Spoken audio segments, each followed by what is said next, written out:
The Five Chinese Brothers by Claire Bishop and Kurt Wiese.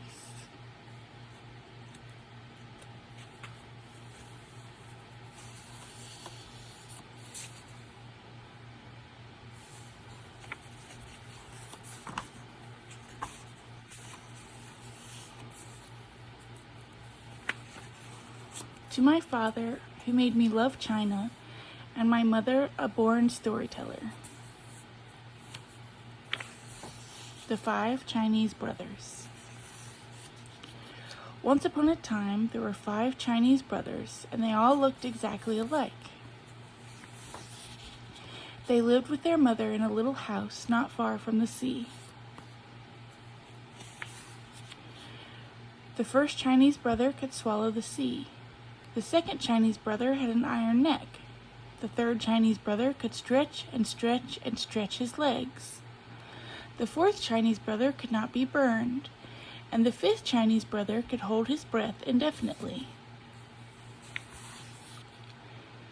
Every morning the first Chinese brother would go fishing, and whatever the weather, he would come back to the village with a beautiful and rare fish which he had caught, and could sell at the market for a very good price.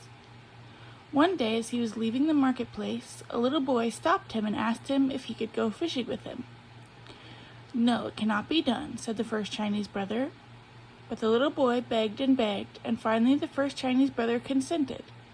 "Under one condition," he said, "and that is that you shall obey me promptly."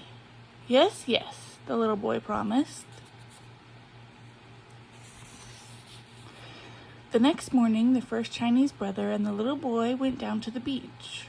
"Remember," said the first Chinese brother, "you must obey me promptly. When I make a sign for you to come back, you must come back at once." "Yes, yes," the little boy promised. Then the first Chinese brother swallowed the sea, and all the fish were left high and dry at the bottom of the ocean, and all the treasures of the sea lay uncovered. The little boy was delighted. He ran here and there, stuffing his pockets with strange pebbles, extraordinary shells, and fantastic algae. Near the shore, the first Chinese brother gathered some fish while he kept holding the sea in his mouth. Presently he grew tired. It is very hard to hold the sea. So he made a sign with his hand for the little boy to come back. The little boy saw him, but paid no attention.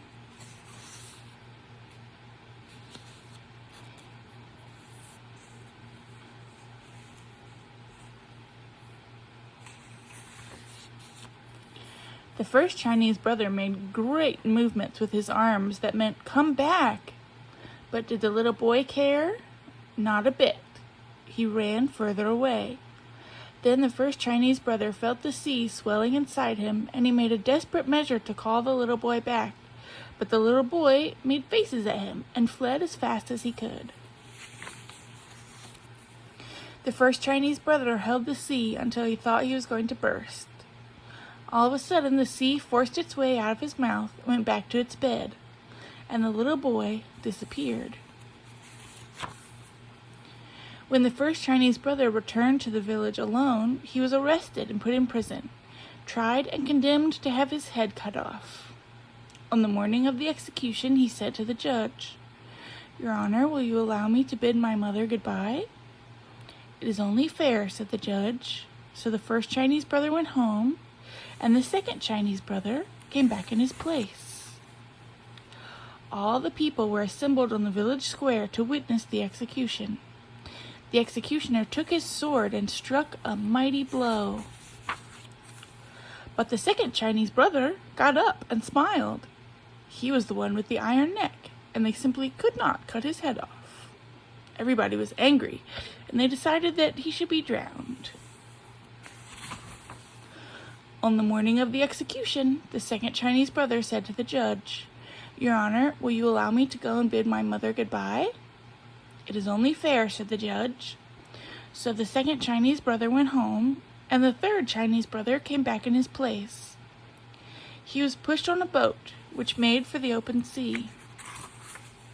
When they were very far out on the ocean, the third Chinese brother was thrown overboard.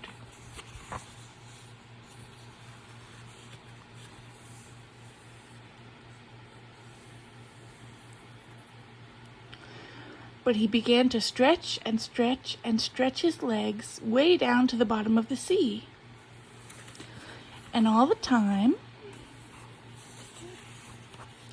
his smiling face was bobbing up and down on the crest of the waves.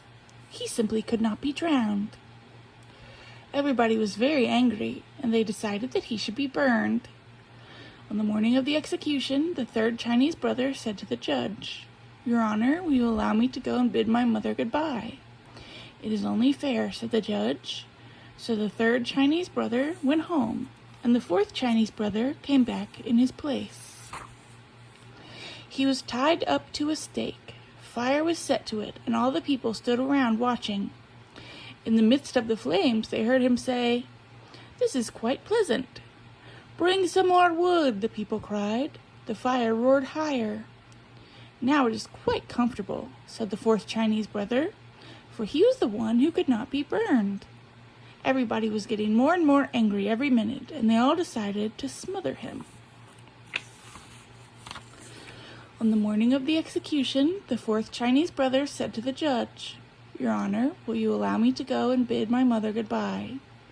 "It is only fair," said the judge. So the fourth Chinese brother went home, and the fifth Chinese brother came back in his place.